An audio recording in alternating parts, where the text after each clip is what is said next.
अज़ीज़ तलबा, अस्सलाम वालेकुम, वार्म ग्रीटिंग्स। मैं आज आपको एनालॉग इलेक्ट्रॉनिक्स की क्लास में खुशामदीद कहता हूँ। उम्मीद है आप सब खैरियत से होंगे। एनालॉग इलेक्ट्रॉनिक्स का जिस तरह हमने पिछले लेक्चर में power electronics, power amplifier, audio power amplifier पे हमने बातचीत शुरू की है। हमने पिछली क्लास में डिस्कस किया था ऑडियो पावर एम्पलीफायर की क्या क्या इकसाम हैं, और हमने सीखा था कि इसकी बुनियादी तौर पर 3 इकसाम हैं। पहली single handed class A amplifier, और फिर दूसरी class B push pull power amplifier जिसे ड्यूल हैंडेड भी कहते हैं, यानी डबल हैंडेड भी कहते हैं, और तीसरी complementary push pull power amplifier. इंशाल्लाह जब आप दोबारा इस विंटर ब्रेक के बाद वापस आएंगे तो हम इस पैनल पे इलेक्ट्रॉनिक सर्किट लैब्स पे काम करेंगे। और इसमें आप देख सकते हैं कि सबसे पहले जो यहाँ दिखाया गया सर्किट, ये transformer coupled single handed class A amplifier है, जिसे हमने पिछली क्लास में डिस्कस किया था।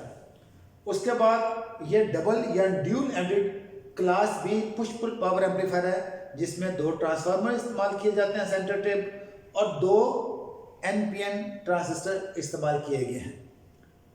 आज जिस सर्किट को हम डिस्कस करेंगे वो है complementary push pull power amplifier, और ये हमारा तीसरा सर्किट है।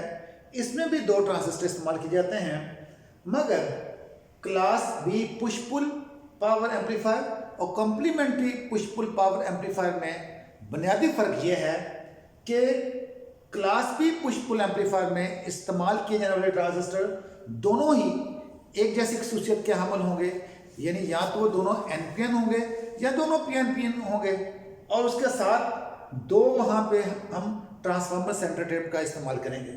और कॉम्प्लीमेंट्री पुश पुल एम्पलीफायर में जो 2 ट्रांजिस्टर इस्तेमाल किए जाएंगे, ये लाजमी दोनों अपनी खसूसियत के लिहाज से एक दूसरे से उल्ट होंगे। एक NPN ट्रांजिस्टर और एक PNP ट्रांजिस्टर होगा, और इसमें किसी किस्म का ट्रांसफार्मर इस्तेमाल नहीं किया गया। इसके अलावा इसमें आप लोग गौर करें, क्योंकि एक NPN ट्रांजिस्टर है तो इसकी कलेक्टर सप्लाई VCC जो है वो पॉजिटिव होगी, और इसके साथ जो PNP ट्रांजिस्टर इस्तेमाल किया गया है उसके लिए VCC नेगेटिव होगी। इसका मतलब है complementary symmetry class B push pull amplifier में जो 2 ट्रांजिस्टर फर्क तरह के इस्तेमाल किए जाते हैं, इनके लिए हमें डबल पावर सप्लाई की जरूरत पेश आएगी।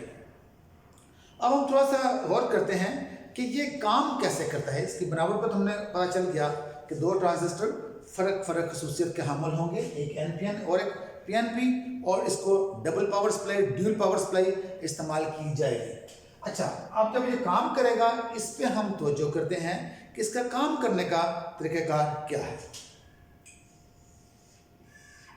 मैं हमेशा आपको क्लास में ये बात समझाता हूँ और स्टूडेंट्स को कहता हूँ कि किसी भी सर्किट को समझने के लिए पहले उनके कंपोनेंट्स का क्या कैरेक्टरिस्टिक है, कंपोनेंट्स का क्या वहाँ पे बिहेवियर है, उसको स्टडी करें, और उसके बाद फिर जब उस सर्किट में हम सिग्नल जो हमने प्रोसीड कराना है, सिग्नल इनपुट करते हैं, तो उसको स्लाइसेस, उसके हिस्से बना लें।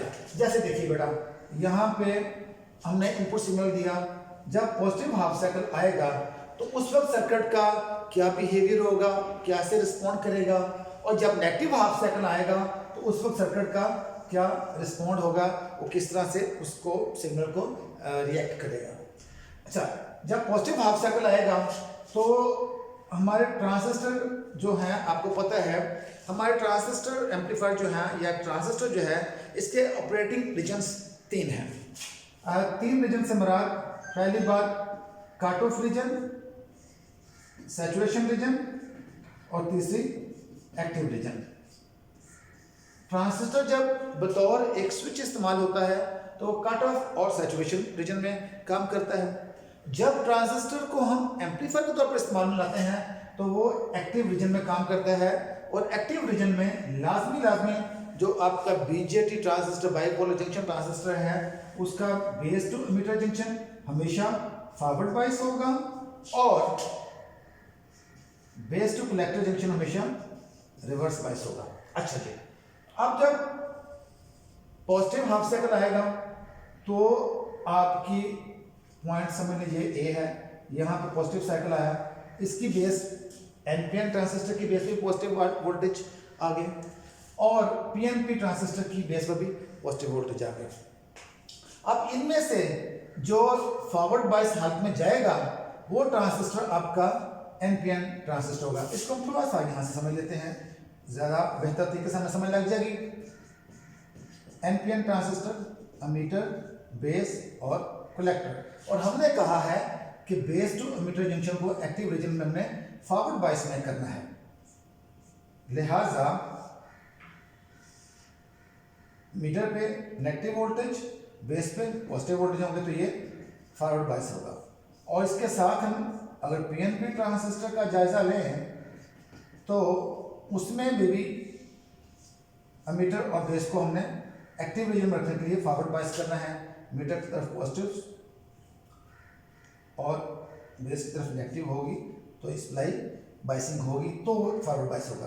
अच्छा, जब पॉजिटिव हाफ साइकिल आएगा तो पॉजिटिव हाफ साइकिल के लिए आपका जो एनपीएन ट्रांजिस्टर है ये आपका फॉरवर्ड बायस हो जाएगा, जबकि पॉजिटिव बेस पे आ रही है तो ये आपका ट्रांजिस्टर पीएनपी जो है वो रिवर्स बायस में चला जाएगा। लिहाजा पॉजिटिव हाफ साइकिल के दौरान आपका ट्रांजिस्टर Q1 कंडक्ट करेगा और आपकी कलेक्टर करंट फ्लो करेगी और आउटपुट पे आपको पॉजिटिव हाफ साइकिल मिल जाएगा। अब हम चलते हैं नेक्स्ट, जब नेगेटिव हाफ साइकिल आएगा तो उस वक्त नेगेटिव हाफ साइकिल के लिए आपका ट्रांजिस्टर पीएनपी जो है वो फॉरवर्ड बायस में हो जाएगा।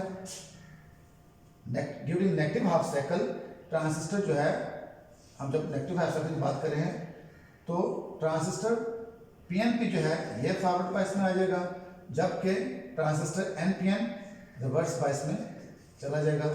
और नेगेटिव हाफ साइकिल के लिए ट्रांजिस्टर Q2 पीएनपी कंडक्ट करेगा, इसमें से करंट का फ्लो होगा और सिग्नल प्रोसीड इसकी वजह से होगा और नेगेटिव हाफ साइकिल आपको आउटपुट पे कंडक्ट होकर मिल जाएगा। और इस तरह ये दोनों ट्रांजिस्टर ने बारी बारी एक आधे साइकिल को प्रोसीड किया, उसके इनकी वजह से करंट का फ्लो हुआ दोनों ट्रांजिस्टर्स में से और आउटपुट पे हमें पूरे का पूरा सिग्नल जो है वो मिल गया। इसको हम क्लास बी कहते हैं कि क्लास बी में हमेशा काम करता है। क्यों? हमने सीखा हुआ है कि ऑपरेशन के लिहाज से ट्रांजिस्टर की क्लासेस जो है ए बी और सी है, और क्लास बी जो है उसमें सिर्फ इनपुट साइकिल का 180 पोर्शन जो है उसके दौरान ट्रांजिस्टर एम्पलीफायर कनेक्ट करता है। लिहाजा इस आधे साइकिल के लिए transistor Q1 class B amplifier के तौर पर काम कर रहा है और Q2 के लिए नेक्स्ट हाफ साइकिल के लिए Q2 क्लास बी में एम्पलीफायर में क्लास बी एम्पलीफायर के तौर पर काम कर रहा है। तो ये तो थी इसकी थोड़ी सी वजाहत, इसको किस तरह से हम इस्तेमाल करते हैं। इसके class B complementary push pull amplifier किस तरह से इसकी वर्किंग होती है। अब हम ये भी समझ लें एक थोड़ी सी मिसाल में, ये हमने सीखा हुआ है कि पावर एम्पलीफायर है और ये स्पीकर से बिल्कुल पीछे लगता है और इस क्लास पावर एम्पलीफायर जो है उसके अंदर इस्तेमाल होने वाले ट्रांजिस्टर हो सकते हैं या इंटीग्रेटेड सर्किट हो सकते हैं।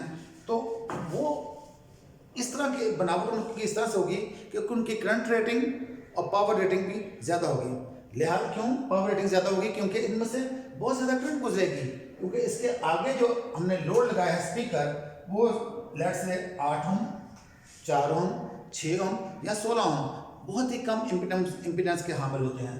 तो लिहाजा इतनी कम रेजिस्टेंस के लोड में से करंट बहुत ज़्यादा फ्लो करेगी और ये ट्रांजिस्टर आपके गर्म होंगे। और ये ट्रांजिस्टर या आईसी जो हम इस्तेमाल करते हैं एज ए पावर एम्पलीफायर जब गर्म होंगे, अगर उसकी गर्म होने की हरारत को हम कंट्रोल नहीं करेंगे तो आहिस्ता आहिस्ता आहिस्ता वो इस उनकी परफॉर्मेंस में फ़र्क आएगा। पहली बात उसके जो काम करने की सलाहियत है उसमें कमी आएगी और जब और पावर और ज़्यादा गर्म होते जाएंगे तो एक वक्त आएगा कि वो बर्न आउट हो जाएंगे। लिहाजा इस खामी पे या इस मुश्किल पे काबू पाने के लिए पावर एम्पलीफायर में इस्तेमाल करने वाले ट्रांजिस्टर और जो आईसीज होते हैं उनके हम हीट सिंक का इस्तेमाल करते हैं।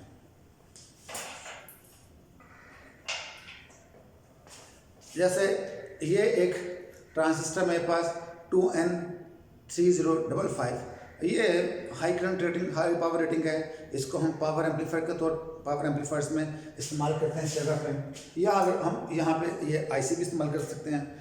तो इसमें ऐसा है कि इनकी बॉडी को जब गर्म होते हैं तो इसकी हीट को रेडिएट करने के लिए, हीट को खारिज करने के लिए हम इस्तेमाल करते हैं इसके साथ हीट सिंक, जो कि एल्युमिनियम के होते हैं। इनको हम इसके साथ एडजस्ट कर देते हैं। जब ये ट्रांजिस्टर गर्म होगा तो ट्रांजिस्टर गर्म होगा, हीट सिंक ठंडा होगा, तो गर्म ट्रांजिस्टर से ठंडे हीट सिंक की तरफ जो हरारत है वो ट्रांसफ़र होगी, और इस तरह ये ट्रांजिस्टर की जो हरारत है कंट्रोल में रहेगी, इसकी परफॉर्मेंस बेहतर रहेगी, ये बर्न आउट होने से बचा रहेगा। और ये भी एक तरह का हीट सिंक है। इसके साथ ये कंपोनेंट हम लगा के तो कंपोनेंट को गर्म होके जब गर्म हो तो उनको बर्न आउट होने से बचाया जा सकता है। हीट सिंक जो हैं जो एल्युमिनियम के इस्तेमाल किए जाते हैं, इनकी मुख्तलिफ किस्में हैं। फिन टाइप होता है, इस तरह मछली के जिस तरह फिन्स होते हैं, सिंगल साइड फिन होता है, डबल साइड फिन होता है, या बिल्कुल इस तरह ये फ्लैट है, फ्लैट हो सकता है, या ब्रैकेट टाइप, इस तरह बाज़ पर ब्रैकेट में इस्तेमाल किए जाते हैं, बाज़ पर सर्कुलर टाइप होते हैं, गोल होते हैं। तो मकसद इनका सब यही है कि ट्रांजिस्टर जब पावर एम्पलीफायर में इस्तेमाल किए जा रहे हैं उनको गर्म हो, उनकी हरारत को कंट्रोल किया जा सके। अब हीट सिंक की मदद से हम किस तरीके से हरारत जो है रेडिएट होती है, तीन तरह के हैं, रेडिएशन के जरिए से, कंडक्शन के जरिए से और कन्वेक्शन के जरिए से। कन्वेक्शन वो तरीका होता है जब मॉलिक्यूल एक जगह से दूसरी जगह हरकत करते हैं, मॉलिक्यूल एक जगह से दूसरी जगह हरकत करते हैं, उस तरीके से जब हरारत का खराज होता है तो उसका कहते हैं कन्वेक्शन। और जब एनर्जी जो है हीट एनर्जी जो है थोड़े मॉलिक्यूल को ट्रांसफर होती है, दूसरा मॉलिक्यूल अगले मॉलिक्यूल को ट्रांसफर करता है, उसको conduction method of dissipating heat कहते हैं। और तीसरा रेडिएशन शुआओं के जरिए, जैसे ट्रांजिस्टर, इसके साथ ट्रांजिस्टर लगाएंगे, ट्रांजिस्टर की गर्मी इसको हीट सिंक को मिलेगी और इससे हवा में शुआओं के जरिए रेडिएट होगी। और ये तीनों ही तरीके इस्तेमाल इसमें किए जाते हैं। और इसके बाद छोटी सी एग्जांपल देख लीजिए। माना कि ये एक पावर एम्पलीफायर है जो कि 50 वाट का है, 100 वाट का हो सकता है, 20 वाट का हो सकता है। ये 50 वाट का है, इसके आगे हमने स्पीकर लगाया जिसमें पावर मुंतकिल हो रही है, ये 8 ओम का है। तो हमने मालूम ये करना है कि इस स्पीकर के क्रॉस जो एसी वोल्टेज हैं वो कितने होंगे, और हमें पता फार्मूले का पावर P = V/R, ये हमने आपने फर्स्ट ईयर में इसके बारे में सीखा हुआ है। और जब इस फार्मूले को हम ट्रांसपोर्टेशन करेंगे तो V बराबर होगा √P/R √P/R। जब वैल्यूज पुट करेंगे, हमने पावर एम्पलीफायर 50 वाट का है और जो स्पीकर है उसकी इम्पीडेंस 8 ओम है, कैलकुलेट करेंगे तो आउटपुट पे यहाँ पे जो वोल्टेज हमें मिलेंगे वो इस जगह पे, अगर ऑटोस्कोप की मदद से मालूम करेंगे तो हमारे पीक टू पीक वोल्टेज जो है हमें 20 वोल्टेज हमें मिल जाएंगे। स्टूडेंट्स, मुझे उम्मीद है कि आज की क्लास आपके लिए बहुत फ़ायदेमंद होगी।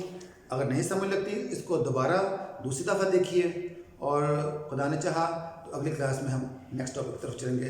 अपना ख्याल रखें, घर वालों का ख्याल रखें, अपने इर्द गिर्द का ख्याल रखें। Thank you very much.